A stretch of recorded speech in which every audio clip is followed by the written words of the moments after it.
They found that there was an unusual number of breast cancers, childhood leukemias, other cancers, and they couldn't work out why.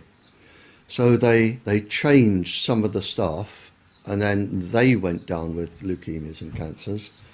And again, they changed the staff, and then they looked into this and found they were being microwaved. And this is where the United States became a little bit naughty. They decided to keep this quiet.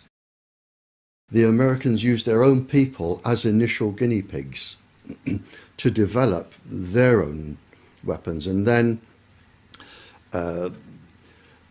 when it was discovered what was going on, initially there was a denial that you always get. Then there was a cover-up report, and finally a very renowned professor, I think he has about 18 professorships, John Goldsmith, he wrote the definitive proper report and found that low-level microwaves were causing an enormous amount of cancers and leukemias and ill effects.